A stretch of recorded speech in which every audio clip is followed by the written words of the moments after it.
السلام علیکم ورحمۃ اللہ وبرکاتہ، نحمده ونصلی علی رسولہ الکریم، اما بعد فاعوذ باللہ من الشیطان الرجیم، بسم اللہ الرحمن الرحیم، رب اشرح لی صدری ویسر لی امری واحلل عقدۃ من لسانی یفقہوا قولی۔ آج ہم انشاءاللہ فطرانے کے موضوع پر بات کریں گے، جس کو صدقہ فطر، فطرانہ، زکوٰۃ الفطر بھی کہا جاتا ہے۔ یہ وہ زکوٰۃ ہے جو رمضان کے روزے ختم ہونے کی وجہ سے واجب ہوتی ہے۔ اس کو زکوٰۃ الرؤوس، سر کی زکوٰۃ، زکوٰۃ الرقاب، گردن کی زکوٰۃ، اور زکوٰۃ الابدان، جسم کی زکوٰۃ کا نام دیا جاتا ہے، یعنی یہ بھی نام اس کے رکھے گئے ہیں، لیکن عمومی طور پر اس پر صدقۃ الفطر یا زکوٰۃ الفطر کا نام بولا جاتا ہے۔ جب صدقہ کا لفظ استعمال ہوتا ہے تو صدقے کا لفظ بھی زکوٰۃ کے لیے آتا ہے جو مسلمان پر واجب ہوتی ہے، جیسا کہ سورۃ التوبہ میں آتا ہے انما الصدقات للفقراء، جبکہ وہاں صدقات سے مراد زکوٰۃ ہے۔ اس کو زکوٰۃ الفطر کہا جاتا ہے، یعنی فطرہ کا مطلب ہوتا ہے پیدا ہونا، فطرت پر پیدا ہونا، گویا یہ انسان کی جان کی زکوٰۃ ہے، نفس کو پاک اور صاف کرنے کے لیے ہے۔ زکوٰۃ کا لغوی معنی بھی طہارت اور کسی چیز کا فروغ پانا اور برکت کے لیے استعمال ہوتا ہے۔ فطرہ یہ اس کا مادہ ہے، اس کا معنی ہے کسی چیز کا کھولنا اور اس کو نمایاں کرنا۔ اور شرعی اصطلاح میں، یعنی دین کی اصطلاح میں، زکوٰۃ الفطر کا معنی یا تعریف یہ ہے کہ یہ وہ صدقہ ہے جو رمضان کے روزوں کے ختم ہونے پر ہر مسلمان پر واجب ہو جاتا ہے تاکہ وہ اسے پاک کر سکے۔ سبحان اللہ، سارا مہینہ روزہ رکھنے کے بعد بھی مزید پاکیزگی کی ضرورت ہے۔ پہلے جسمانی طور پر انسان روزہ رکھ کے پاکیزگی حاصل کرتا ہے، تزکیہ اور تقویٰ حاصل کرتا ہے، اور پھر آخر میں مال خرچ کر کے تزکیہ حاصل کرتا ہے۔ کیونکہ ہو سکتا ہے کہ ایک مسلمان روزے دار پر جو کام کرنے واجب ہوتے ہیں ان میں سے کہیں کوئی مخالفت نہ سرزد ہو گئی ہو، تو یہ دراصل اس کا کفارہ ہے۔ روزے رکھنے سے انسان ایک فریضہ ادا کرتا ہے، اور روزے ختم ہونے کے بعد شوال کے مہینے کے شروع ہونے پر یہ دوسرا فریضہ ہے جو ادا کیا جاتا ہے۔ حافظ ابن حجر کہتے ہیں کہ اس صدقہ کو فطر کی طرف اس لیے مضاف کیا گیا ہے کیونکہ یہ رمضان کے روزے ختم ہوتے ہی واجب ہو جاتا ہے، یعنی فطرہ کا مطلب ہے کھولنا۔ چونکہ رمضان کے بعد روزہ نہیں رکھا جاتا اس لیے اس کا نام صدقۃ الفطر رکھا گیا، یعنی روزے کھولنے کا صدقہ۔ زکوٰۃ الفطر یا صدقہ فطر جو ہے یا فطرانہ جو ہے، ہجرت کے دوسرے سال واجب ہوا۔ یہ اسی سال ہوا جس سال رمضان کے روزے فرض ہوئے۔ یہ صدقہ ہر چھوٹے بڑے، مرد، عورت، آزاد، غلام، ہر مسلمان پر واجب ہے۔ اس کی اہمیت کے بارے میں سنن نبی داؤد میں ایک روایت آتی ہے، ابن عباس رضی اللہ عنہ سے روایت ہے، وہ کہتے ہیں کہ رسول اللہ صلی اللہ علیہ وسلم نے صدقہ فطر کو فرض قرار دیا تاکہ روزہ دار کے لیے لغو اور بیہودہ اقوال اور افعال سے پاکیزگی ہو جائے اور مسکینوں کو کھانا مل جائے۔ چنانچہ جس نے اسے نماز عید سے پہلے پہلے ادا کیا تو یہ ایسی زکوٰۃ ہے جو قبول کر لی گئی، اور جس نے اسے نماز کے بعد ادا کیا تو یہ عام صدقات میں سے ایک صدقہ ہے۔ تو آپ صلی اللہ علیہ وسلم کا جو فرمان ہے کہ زکوٰۃ الفطر طہرۃ، یعنی فرض رسول اللہ صلی اللہ علیہ وسلم زکوٰۃ الفطر طہرۃ للصائم من اللغو والرفث وطعمۃ للمساکین من اداها قبل الصلاۃ فہی زکوٰۃ مقبولۃ ومن اداها بعد الصلاۃ فہی صدقۃ من الصدقات۔ تو آپ کے فرمان میں طہرہ کا لفظ آیا ہے، یعنی طہرہ کا لفظ طہارت سے ہے، یعنی یہ اس شخص کے نفس کو پاک کرنے کے لیے جو رمضان کے روزے رکھتا ہے۔ اور رفث کا معنی فحش کلامی ہے، اور طعمہ کا لفظ بھی حدیث میں آ رہا ہے، اس سے مراد وہ کھانا ہے جو کھایا جاتا ہے۔ اور من اداہا قبل الصلاۃ سے پتہ یہ چل رہا ہے کہ نماز عید سے پہلے ادا کرنا چاہیے۔ اور آپ صلی اللہ علیہ وسلم کے فرمان میں فہی زکوٰۃ مقبولۃ، اس میں زکوٰۃ سے مراد صدقۃ الفطر ہے، اور ورنہ صدقۃ من صدقات یہ عام صدقے کی طرح ایک صدقہ شمار ہوگا اگر نماز کے بعد ادا کیا گیا۔ صدقہ فطر کی مشروعیت کی بہت سی حکمتیں ہیں اور اس میں بہت سے فائدے ہیں۔ سب سے بڑا فائدہ تو جیسے اس حدیث میں آیا ہے کہ یہ روزے دار کے لیے اس کی لغو اور فحش باتوں سے طہارت کر دیتا ہے، روزے کی کمی کوتاہی پوری کرنے کا سبب ہے۔ وکی بن جراح کہتے ہیں کہ زکوٰۃ الفطر کی رمضان کے مہینے کے لیے وہی حیثیت ہے جو نماز میں سجدہ سہو کی ہے۔ یہ صدقہ روزے کی کمی کو اسی طرح پورا کر دیتا ہے جیسے سجدہ سہو نماز کی کمی کو پورا کر دیتا ہے۔ اور دوسرا یہ کہ غریب کے لیے عید کے دن خوشی کا سبب ہے، اور یہ مساکین کا کھانا ہے تاکہ وہ عید کے دن اس صدقے کی وجہ سے لوگوں سے مانگنے سے بے نیاز ہو جائیں اور عید کی خوشیوں میں مالداروں کے ساتھ شریک ہو جائیں۔ اور اسی طرح یہ ہے کہ جسم کی زکوٰۃ کا بھی ذریعہ ہے، اور اللہ تعالیٰ نے سالوں میں سے ایک سال تک اس جسم کو یعنی ہمارے جسم کو باقی رکھا پچھلے رمضان سے لے کے اب تک، اور ہم پر ایک احسان فرمایا، اس لیے ہم اس کا شکر ادا کرتے ہیں یہ صدقہ ادا کر کے۔ اسی لیے یہ چھوٹے بچے پر بھی، مجنون پر بھی، جن پر روزہ واجب ہے نہیں ہے، سب کے لیے، جس کے ذمے کوئی قرض کی ادائیگی ہو تو قرض کی ادائیگی سے پہلے صدقۃ الفطر ادا کرنا واجب ہے۔ یعنی اس سے اس کی اہمیت کا اندازہ ہوتا ہے کہ یہ لازمی طور پر ادا کرنا چاہیے۔ یہ اللہ تعالیٰ کی نعمتوں کا شکر ادا کرنے کے لیے ہے جو اللہ تعالیٰ نے روزے دار کو روزہ رکھنے کی وجہ سے عطا کی ہیں۔ جیسا کہ قربانی کے جانور کو پیش کرنے کی حکمتوں میں سے ایک حکمت یہ ہے کہ یہ قربانی اللہ کی نعمتوں کا شکر ادا کرنے کے لیے کی جاتی ہے کہ اللہ نے بیت اللہ کا حج کرنے کی توفیق عطا فرمائی، تو اختتام پر ریچولز کے قربانی کی جاتی ہے، یعنی مالی صدقہ کیا جاتا ہے۔ اسی طرح رمضان کے روزے رکھنے کے بعد ایک فریضہ ادا کرنے کے بعد آخر میں ایک مالی صدقہ ادا کیا جاتا ہے، اور معین وقت پر، اس کا ایک لمیٹڈ ٹائم ہے جس کے اندر اس کو ادا کرنے سے ہی یہ ثواب اور اجر عظیم حاصل ہوتا ہے۔ صدقہ فطر کی شرائط جو ہیں ان میں سے سب سے پہلا یہ ہے کہ مسلمان ہونا ضروری ہے۔ اگر کسی کے گھر میں کوئی میڈ وغیرہ کام کرتی ہے جو مسلم نہیں ہے تو اس کی طرف سے صدقہ الفطر ادا کرنا ضروری نہیں۔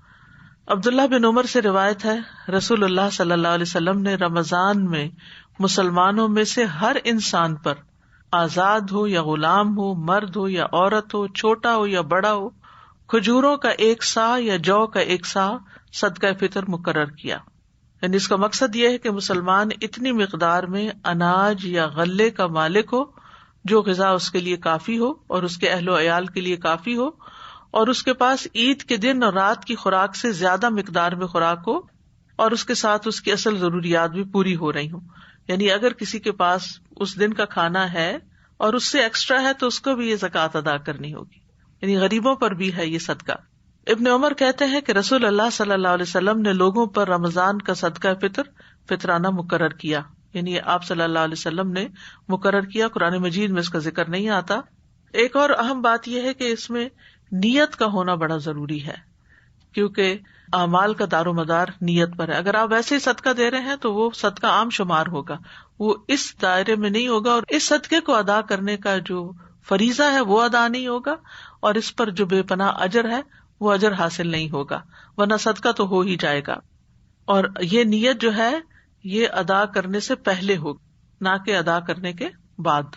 اور نیت کو تبدیل کرنا اس معاملے میں اور چینج کرنا، کبھی کچھ کرنا کبھی کچھ کرنا، یہ درست نہیں ہے۔ اور حدیث میں آتا ہے، سنن ترمذی کی روایت ہے کہ رسول اللہ صلی اللہ علیہ وسلم عید الفطر کے دن صبح نماز کے لیے جانے سے پہلے صدقہ فطر نکالنے کا حکم دیتے تھے، نماز کے لیے جانے سے پہلے۔ اور یہ ہے کہ ہر شخص خود بھی ادا کر سکتا ہے، اور گھر کا بڑا جو ہے وہ بھی سب گھر والوں کی طرف سے، اپنے بچوں وغیرہ کی طرف سے ادا کر سکتا ہے، یعنی جن کا خرچ اس کے ذمے ہے یا جن کی وہ کفالت کرتا ہے وہ ان سب کی طرف سے ادا کرے گا۔ ابن عمر کہتے ہیں کہ رسول اللہ صلی اللہ علیہ وسلم نے چھوٹے بڑے آزاد غلام کی طرف سے اور ان لوگوں کی طرف سے صدقۃ الفطر ادا کرنے کا حکم دیا کہ جن کا خرچ تم اٹھاتے ہو، یعنی اگر کوئی آپ کی زیر کفالت ہے اور اس کا خرچہ آپ کرتے ہیں اور آپ کے گھر میں رہتا ہے تو اس کا بھی آپ ادا کریں گے۔ علماء نے اس کے بہت سے فائدے بتائے ہیں اور اس کے اندر بہت سے پوائنٹس نکالے ہیں۔ صلاح المنجد کی کتاب ہے جس میں انہوں نے 50 نقطے اس صدقۃ الفطر سے نکالے ہیں، ان کا کچھ ذکر کروں گی یہاں پر۔ یہ کچھ علمی فوائد اور اقوال وغیرہ کے خلاصے کا مجموعہ ہے۔ سب سے پہلی بات یہ ہے کہ یہ ایک عبادت ہے، صدقہ فطر کو عبادت سمجھ کر ادا کرنا چاہیے، اور عبادت سے اللہ تعالیٰ کا تقرب حاصل ہوتا ہے، تو یہ تقرب حاصل کرنے کے عظیم اعمال میں سے ہے۔ اور اس کا تعلق روزے سے جڑا ہوا ہے. دوسری بات یہ جیسے پہلے بھی ہو چکی کہ یہ صدقہ فطر واجبی صدقہ ہے، یعنی اس میں آپ کی آپشن نہیں ہے، آپ کو دینا ہی دینا ہے. اور اس کے واجب ہونے کی دو وجوہات ہیں. نمبر ایک یہ کہ یہ روزے دار کو لغو اور جنسی باتوں سے پاک کرنے کے لیے ہے، اور دوسرا یہ کہ یہ عید الفطر کے دن مساکین کا کھانا ہے. صدقہ فطر کا مقصد کیا ہے؟ مقصد یہ ہے کہ مساکین اور محتاج فقراء کے لیے فراخی کی جائے، اور اس دن ان کو مانگنے اور لوگوں کے منتیں کرنے اور ان کے آگے ہاتھ پھیلانے سے بے نیاز کیا جائے. صدقہ فطر جو ہے تزکیہ نفس کا ذریعہ ہے، یعنی جس طرح آتا ہے نا کہ اللہ تعالیٰ علامہ آتی نفسی تقواہا وزکیہا، تو تزکیہ کرنے کے لیے کچھ اعمال کرنا ضروری ہوتے ہیں، جن میں سے ایک عمل یہ بھی ہے. پھر یہ کہ یہ ہر مسلمان پر فرض ہے. پھر یہ کہ یہ صدقہ اس پر بھی فرض ہے جو خواہ روزہ نہ بھی رکھے. روزہ نہ رکھنے کی وجہ کیا ہے؟ کہ انتہائی بڑھاپا ہو، یا کوئی مستقل بیمار ہو، یا ایسی بیماری ہو، یا یہ کہ عورت حاملہ ہو، یا بچے کو دودھ پلا رہی ہو اور اس کے لیے روزہ رکھنا بچے کے لیے نقصان دہ ہو اور اس نے روزے نہیں رکھے، تو وہ بھی یہ صدقہ ادا کریں گے. لیکن حمل میں جو بچہ ہے، پیٹ کا بچہ جو ہے، اس کا صدقہ نہیں ادا ہوگا جب تک وہ دنیا میں آ نہیں جاتا، پیدا نہیں ہو جاتا. لیکن اگر کوئی ویسے ہی دینا چاہے تو مستحب ہے، صدقہ ہی ہے، نکل جائے. واجب نہیں ہے، لازم نہیں ہے، اگر دینا چاہے تو اور بات ہے. پھر یہ کہ صدقہ فطر رمضان کے آخری دن سورج غروب ہونے پر واجب ہوتا ہے. سورج غروب ہونے پر واجب ہوتا ہے، اس سے پہلے نکال سکتے ہیں، لیکن وجوب کا ٹائم جو ہے وہ آخری روزے کے اختتام پر ہے. مثلاً جو سورج کے غروب ہونے سے پہلے شادی کر لے، یا اس کا بچہ پیدا ہو جائے، یا وہ اسلام قبول کر چکا ہو، تو اس پر یہ صدقہ فطر ادا کرنا لازم ہوگا. اور اگر سورج غروب ہونے کے بعد یہ اعمال کیے ہوں تو اس صورت میں صدقہ فطر واجب نہیں ہوگا. یعنی ایک ٹیکنیکل سی بات ہے. مثلاً ایک بچہ مغرب سے بعد پیدا ہوا ہے تو اس پر واجب نہیں، اگر مغرب سے پہلے یعنی رمضان کے اندر پیدا ہوا تو اور بات ہے. اسی طرح اگر سورج غروب ہونے سے پہلے کوئی مسلمان ہو جائے، کلمہ پڑھے، تو اس پر یہ صدقہ آئے گا. لیکن اگر سورج غروب ہونے کے بعد اس نے پڑھا تو اس پر یہ واجب نہیں. دے تو مستحب ہے، پسندیدہ ہے. اسی طرح جو شخص واجب ہونے کا وقت پانے سے پہلے فوت ہو جائے، مثلاً مغرب سے پہلے کسی کی جان نکل جائے، تو اس پر بھی صدقہ فطر نہیں ہوگا.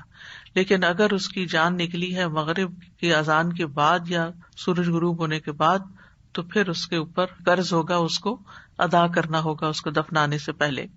پھر یہ ہے کہ صدقہ فطر کے لیے مال کا کوئی نصاب مقرر نہیں کہ آپ صاحب نصاب ہوں اور زکوٰۃ دوسری دیتے ہوں تو تبھی آپ کے اوپر یہ لازم ہے. نہیں، ہر وہ آدمی جو اپنی خوراک یعنی اپنی ذاتی اور اپنے کنبے کی پرورش کر رہا ہو اور اس کے پاس عید کے دن یا اس رات سے زائد غلہ موجود ہو تو اس پر صدقہ فطر واجب ہوگا. پھر ہر انسان اپنے اور اپنے زیر کفالت لوگوں کا صدقہ فطر ادا کرے گا، اور اپنی بیوی کی طرف سے بھی، خواہ بیوی کے پاس مال ہو بھی، اپنے بچوں کی طرف سے، اپنی محتاج اولاد اور محتاج والدین، یعنی اگر والدین اس کے پاس رہتے ہیں تو ان کی طرف سے بھی، اور اگر کوئی بیٹی جیسے طلاق کے بعد یا بیوہ ہو کر واپس آ گئی ہے تو اس کی طرف سے بھی. اسی طرح اس بیٹی کی طرف سے بھی جس کی ابھی رخصتی نہیں ہوئی اور وہ ابھی اسی گھر میں رہ رہی ہے ماں باپ کے، تو ان کی طرف سے بھی وہ صدقہ فطر ادا کرے گا.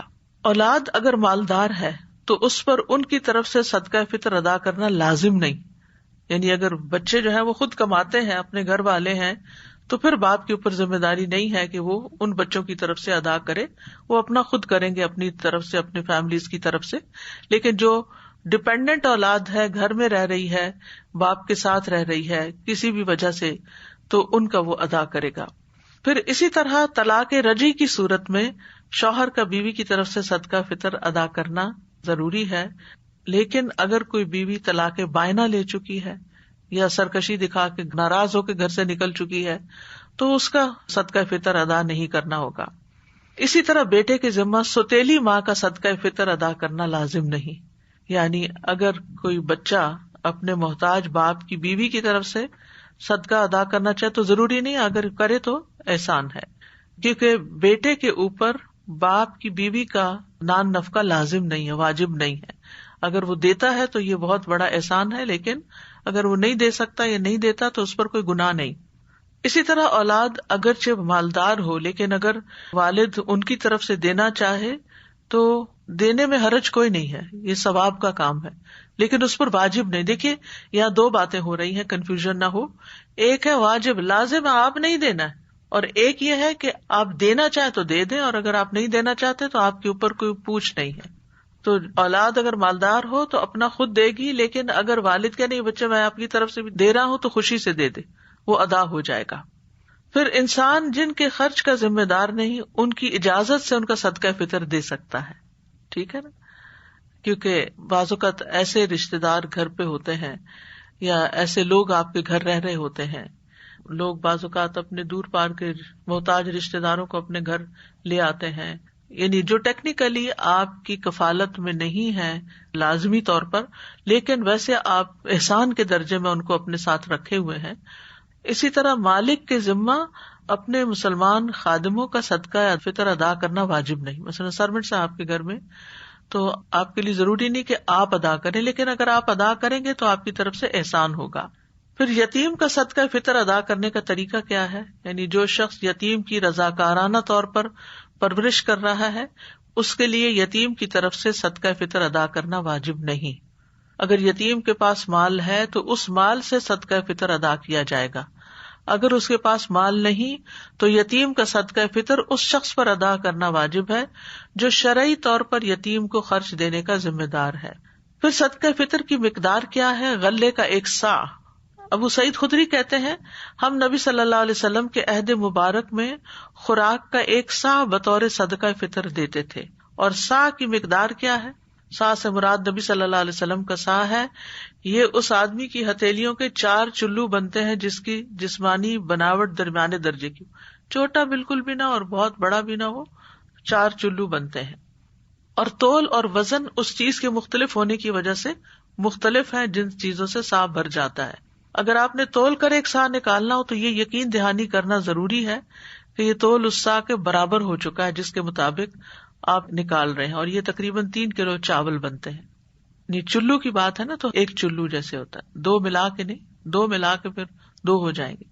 پھر اسی طرح یہ ہے کہ صدقہ فطر کسی بھی کھانے سے نکالا جا سکتا ہے جس کو لوگ بطور غذا استعمال کرتے ہیں، جیسے گندم ہے، مکی ہے، چاول ہے، لوبیا ہے، مسور کی دال ہے، چنے کی دال ہے، جو لوگوں کی غذا اور خوراک بنتے ہیں، جو عام طور پر لوگ کھاتے ہیں. اور نبی صلی اللہ علیہ وسلم نے کھانے کے 1 صاع کو فرض ٹھہرایا ہے. اور صحابہ کرام صدقہ فطر اس چیز کا نکالا کرتے تھے جس کو وہ خود بطور غذا استعمال کرتے تھے. یعنی ہر علاقے کے کھانے پینے کے انداز مختلف ہیں، مقصد چونکہ غریبوں کو کھلانا ہے اس لیے وہ اس چیز میں سے نکالتے تھے جس کو خود استعمال کیا کرتے تھے، یعنی بنیادی غذا جو بیسک فوڈ ہوتی ہے. اسی لیے آپ چینی کا فطرانہ نہیں دے سکتے، نہیں چینی بدلے میں نہیں دے سکتے، یا اسی طرح چائے نہیں دے سکتے. یہ وہ چیزیں نہیں ہیں کہ جو اسینشلز میں ہے یا بیسک آپ کی غذا ہے، یہ اسٹیپل فوڈ ہے، وہ نہیں ہے، بلکہ یہ تو ایکسٹراز ہیں. لیکن ڈبوں میں پیک شدہ غذائی اجناس سے بھی صدقہ فطر ادا کیا جا سکتا ہے.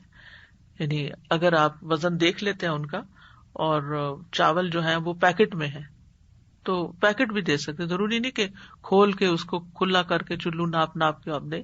اندازے سے آپ ڈبوں میں پیک جو چیزیں ہیں ان میں سے بھی دے سکتے ہیں، جیسے بازو کا چنے وغیرہ پیکڈ ہوتے ہیں یا ٹن پیک ہوتے ہیں. بس شرط یہی ہے کہ وہ عام لوگ کھاتے ہوں، جیسے لوبیا ہے، چنے ہے، مکی ہے، مٹر ہے، پھلیاں ہیں، یہ چیزیں بھی صدقہ فطر میں نکالی جا سکتی ہیں، لیکن اس کے لیے صحیح ماپ تول کے ساتھ اس کو ادا کرنا چاہیے. پھر یہ ہے کہ صدقہ فطر 1 صاع سے زیادہ بھی دیا جا سکتا ہے، یعنی اگر کوئی زیادہ دینا چاہے تو زیادہ اس کے لیے صدقہ شمار ہوگا اور اس کا ثواب بھی زیادہ ہوگا. صدقہ فطر میں کھانے کی جگہ بہت سے علماء قیمت ادا کرنے کو بھی جائز قرار دیتے ہیں. یعنی کچھ علماء کا خیال ہے کہ یہ چونکہ نبی صلی اللہ علیہ وسلم نے لفظ طعمہ استعمال کیا تو اس لیے صرف کھانا ہی دینا چاہیے، یعنی راشن وغیرہ نکالنا چاہیے. لیکن یہ کہ بہت سے علماء یہ کہتے ہیں کہ اس زمانے میں جو کہ کرنسی عام نہیں تھی، یا تو بڑے سکے تھے درہم و دینار، تو اتنی چھوٹی چیز کو ناپنے کے لیے کوئی سکہ نہیں تھا کہ اس کی قیمت بتائی جاتی کہ اتنی قیمت ادا کر دی جائے. اور عام طور پر صدقہ جو تھا وہ اجناس کی شکل میں نکالا جاتا تھا، لیکن آج سہولت کے لیے اگر نقدی کی صورت میں بھی دے دیا جائے تو کوئی حرج نہیں. افضل تو یہی ہے کہ کھانے کی کوئی چیز دی جائے، لیکن اگر کھانے کی چیز نہیں دے سکتے، نہیں پہنچا سکتے، تو آپ پیسے بھی دے سکتے ہیں.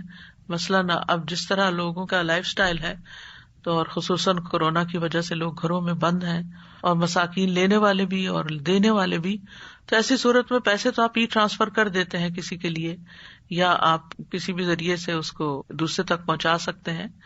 لیکن فزیکلی فوڈ لے کر کسی کے گھر تک جانا یا پہنچانا، بعض لوگ ایسی جگہوں پر رہتے ہیں، عین بیچ سمندر کے رہتے ہیں، بعض لوگ شپس میں کام کر رہے ہوتے ہیں، بعض لوگ کسی دور پار جزیرے میں رہ رہے ہوتے ہیں، وہاں ان کے پاس کوئی مسکین وغیرہ نہیں ہے، تو ایسی صورت میں وہ پیسے بھی دے سکتے ہیں. آج بھی آپ دیکھیں دیہاتوں میں یہ چیز بہت عام ہے کہ لوگ غلے کو بطور کرنسی استعمال کرتے ہیں، اور یہی صورت عہد رسالت میں بھی تھی.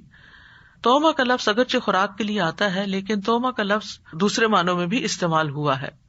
ویسے صدقہ فطر میں قیمت نہ دینے کی حکمت کیا ہے؟ کیونکہ صدقہ فطر میں رقم دینے سے یہ خدشہ ہو سکتا ہے کہ کوئی اس سے یعنی کھانے پینے کی بجائے کسی اور کام میں استعمال کر لے، جیسے کوئی کسی بچے کی فیس دے رہا ہے یا پڑھائی پر لگا رہا ہے، جیسے عام صدقات اور مال زکوٰۃ ہوتی ہے. تو صدقہ فطر جو ہے اس کو کھانے پر ہی استعمال ہونا چاہیے، الا یہ کہ آپ جب پیسہ دے دیتے ہیں تو پھر جس کو دیا ہے اس کی شدید ضرورت پر بھی ڈپینڈ کرتا ہے.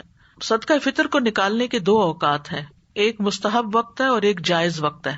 مستحب وقت تو عید کے دن صبح سویرے نکالنا ہے، کیونکہ رسول اللہ صلی اللہ علیہ وسلم نے حکم دیا کہ صدقہ فطر اس وقت ادا کرنا ہے جس وقت لوگ عید کے لیے نہیں نکلے، یعنی کہ نکلنے سے پہلے دینا. اسی لیے عید الفطر کو تھوڑا ڈیلے کر کے پڑھنا مسنون ہے تاکہ لوگ اپنا اپنا صدقہ فطر ادا کر سکیں. اور جہاں تک جائز وقت کی بات ہے تو وہ رمضان سے 1 یا 2 دن پہلے نکالا جا سکتا ہے، بہت دن پہلے نہیں نکال سکتے. ٹھیک ہے، یعنی فطرانے کو نکالنے کا اول وقت جو ہے وہ 28ویں کی رات ہے، کیونکہ نبی صلی اللہ علیہ وسلم کے صحابہ رمضان کے 1 یا 2 دن پہلے ہی صدقہ فطر نکالا کرتے تھے. اور رمضان کا مہینہ کبھی 30 دن کا ہوتا ہے، کبھی 29 دن کا ہوتا ہے. ابن عمر سے روایت ہے، وہ کہتے ہیں لوگ انہیں عید الفطر سے 1 یا 2 دن پہلے صدقہ فطر دے دیتے تھے، یعنی جو صدقہ وصول کرنے پر متعین ہوتے تھے. لیکن 2 دن سے پہلے نہ نکالا جائے، اور اگر نکال چکے ہیں تو بہتر ہے دوہرا لیں، کیونکہ صحابہ کی سنت یہی ہے. پھر اسی طرح صدقہ فطر میں نائب مقرر کرنے کا جواز بھی ہے. ٹھیک ہے، کہ مثلاً آپ اپنا صدقہ کسی فلاحی تنظیم کو دے سکتے ہیں، کسی آرگنائزیشن کو دے سکتے ہیں، اور وہ آپ کے بہاف پر آگے ڈسٹریبیوٹ کریں. یہ طریقہ بھی درست ہے. یعنی بعض اوقات آپ مسکین کو ڈائریکٹ ہاتھ میں دیتے ہیں، اور بعض اوقات آپ کسی آرگنائزیشن کو دیتے ہیں تاکہ وہ آگے پہنچا دے. اور صرف یہ ہے کہ یہ انہی تنظیموں کو دیں جن کے بارے میں آپ کو یقین ہے کہ وہ نماز سے پہلے آپ کا صدقہ فطر غریبوں تک پہنچا دیں گی. اس کو سال بھر جمع کر کے نہیں رکھنا چاہیے، اور جان بوجھ کر ڈیلے نہیں کرنا چاہیے صدقہ فطر کو، اور یہ حرام ہے. اگر کوئی مؤخر کرتا ہے تو اس پہ قضا تو لازم ہوگی، لیکن وہ اجر و ثواب کھو دے گا. عید کی نماز ادا کرنے کے بعد صدقہ فطر ادا کرنا یعنی مکروہ میں سے آتا، ہو جائے گا لیکن وہ مستحب اور جو افضل وقت ہے، یہ تقرب کا وقت ہے، وہ نکل گیا. پھر اسی طرح یہ ہے کہ ابن عباس کہتے ہیں رسول اللہ صلی اللہ علیہ وسلم نے صدقہ فطر کو فرض قرار دیا، چنانچہ جس نے اسے نماز عید سے پہلے پہلے ادا کر دیا تو یہ ایسی زکوٰۃ ہے جو قبول کر لی گئی، اور جس نے نماز کے بعد ادا کیا تو یہ صدقات میں سے صدقہ ہے ایک، اور اس کا مقصد بھی فوت ہو جائے گا، اور وہ ہے فقیر لوگوں کو خوشی کے دن مانگنے سے بے نیاز کرنا. صدقہ فطر کا اگر وقت نکل جائے کسی وجہ سے، مثلاً آپ سوتے رہ گئے، آپ کی پوری نیت یہ تھی کہ آپ صبح صبح اٹھ کے دے دیں گے، لیکن رات آپ جاگتے رہے تو صبح آپ کی آنکھ ہی نہیں کھلی اور نماز بھی ہو گئی، قضا ہو گیا سب کچھ، نماز بھی قضا، صدقہ بھی قضا. تو ایسی صورت میں پھر صدقہ فطر ساقط نہیں ہوگا، چونکہ یہ واجب ہے، ایک فرض ہے آپ کے اوپر، یہ مستحق لوگوں کا قرضہ ہے. بہرحال جس وقت آپ کی آنکھ کھلے گی یا جس وقت آپ کو موقع ملے گا آپ فوراً اس کو نکال دیں گے اپنے مال میں سے، کیونکہ یہ حقوق العباد میں سے ہے اور بندوں کا حق آپ کے مال میں نہیں رہنا چاہیے. پھر اسی طرح صدقہ فطر پر نائب مقرر کرنے کے بعد ادائیگی تک نائب سے یقین دہانی کروانی چاہیے کہ وہ ادا ہو گیا کہ نہیں، یعنی فقیروں کو عملاً ادا کر دیا گیا کہ نہیں، کہیں جمع جوڑ کر کے تو نہیں رکھا گیا. اور اسی لیے فلاحی تنظیموں کی یہ ذمہ داری ہے کہ وہ وقت سے پہلے کچھ اناج خرید لیں تاکہ جو لوگ پیسے دیتے جائیں ان کے حصے کا وہ غلہ نکال نکال کے فقیروں کو بانٹتے چلے جائیں یا پھر ان کے گھروں تک پہنچا دیں. لیکن لوگوں کے کہے بغیر فلاحی تنظیمیں خود پہلے سے صدقہ نہیں بانٹ سکتی کہ اگر کوئی آئے گا تو بس پیسے رکھ لیں گے، ہم تمہارا دے چکے ہیں. جیسے کہتے ہیں نا قرآن پڑھ کے رکھ لیا تو صدقہ نکال کے رکھ لیا نہیں ہوگا. جب کوئی کہے گا کہ میرا صدقہ نکالا جائے اور وقت پر کہے گا تو وہی دراصل صدقہ ادا ہوگا. اور صدقہ فطر کے جو مصارف ہیں عموماً کہا جاتا ہے کہ زکوٰۃ کے مصارف میں، لیکن یہ ہے کہ ایک قول یہی ہے کہ یہ فقیروں اور مسکینوں کا حق ہے، اور ابن تیمیہ اور ابن قیم نے اسی قول کو ترجیح دی ہے کہ یہ فقیروں اور مسکینوں کو ہی دینا چاہیے، باقی سب کے لیے نہیں ہے. اور صدقہ فطر کے لیے نیک فقراء کو تلاش کرنا چاہیے. اگر پتہ چلے بعد میں کہ جس کو صدقہ فطر دیا گیا وہ غنی تھا تو دینے والے کو کوئی نقصان نہیں ہوگا، اس کی ادائیگی ہو جائے گی، لیکن لینے والے کو نہیں لینا چاہیے کیونکہ اس کو پتا ہے کہ وہ نہ فقیر ہے نہ مسکین ہے. صدقہ فطر میں ظاہر پر معاملہ کرنا ہوگا کہ جو فقیر مسکین نظر آتا ہے اپنی گفتگو سے یا لباس سے یا حالت سے، باطن کا مالک اللہ جانتا ہے کہ کون مانگ مانگ کے کتنا امیر ہو چکا ہے، یہ اللہ کو پتا ہے. اسی طرح صدقہ فطر مسجد میں یا خیراتی منصوبوں میں نہیں دیا جا سکتا، چیریٹی کے پروجیکٹس میں نہیں دیا جا سکتا. یہ غریبوں اور فقیروں کا ویسے ہی حق ہے. ایک صدقہ جو ہے وہ متعدد افراد کو، اور متعدد افراد کا صدقہ ایک شخص کو دیا جا سکتا ہے. یعنی ایک فطرانہ 5 لوگوں میں بھی بانٹ سکتے ہیں اور 5 فطرانے ایک شخص کو بھی دے سکتے ہیں. اور فقیر آدمی جب کسی سے صدقہ فطر لیتا ہے اور وہ اس کی ضرورت سے زیادہ ہو تو وہ اس میں سے اپنی طرف سے یا کسی فرد کی طرف سے بھی صدقہ فطر ادا کر سکتا ہے جس کا خرچ اس کے ذمہ ہو. اور جس کے صدقہ فطر ادا کرنے کا انسان ذمہ دار ہو اس کو صدقہ نہیں دیا جا سکتا. یعنی جو آپ کی زیر کفالت ہیں اور جن کا نان نفقہ آپ کے اوپر ہے، آپ ان کو صدقہ فطر نہیں کھلا سکتے. جیسے ماں باپ ہیں یا حقیقی اولاد ہے، ان کو نہیں دے سکتے. ہاں فقیر رشتہ دار وغیرہ کو صدقہ فطر دیا جا سکتا ہے، یعنی بہن بھائی ہیں یا بھانجے بھتیجے ہیں یا ان میں سے کوئی ایسا ہے تو اس میں صدقہ بھی ہے اور صلہ رحمی بھی ہے. صدقہ فطر اپنے علاقے والوں کو دینا چاہیے جو اسی شہر یا ملک سے تعلق رکھتے ہوں. اگر اس کا مال کسی اور ملک کے بینک میں ہے تو وہاں سے بھی ادا کر سکتا ہے، اور اگر ضرورت ہو تو کسی اور ملک میں بھی روانہ کیا جا سکتا ہے جہاں فقراء کی تعداد زیادہ ہو. یعنی اس معاملے میں وسعت ہے. ہاں صدقہ فطر غیر مسلم کو نہیں دیا جا سکتا، چاہے وہ کوئی کتنا ہی قریبی سرونٹ یا ہیلپر کیوں نہ ہو. صدقہ فطر میں عیبدار چیز نہیں دینی چاہیے. ایسا غلہ فطرانے میں دینا جس میں کوئی عیب ہو یہ ایک غلطی ہے. بس اللہ پاک ہے اور پاک ہی کو قبول کرتا ہے. تو اللہ تعالیٰ سے ہم دعا کرتے ہیں کہ اللہ تعالیٰ ہمیں ان کاموں کی توفیق دے جن کو وہ پسند کرتا ہے، جن سے وہ راضی ہوتا ہے. وآخر دعوانا ان الحمد للہ رب العالمین. سبحانک اللہم وبحمدک اشہد ان لا الہ الا انت استغفرک واتوب الیک. السلام علیکم ورحمۃ اللہ وبرکاتہ. نور في الظلمات أنسي في خلواتي يا سعدي وهنائي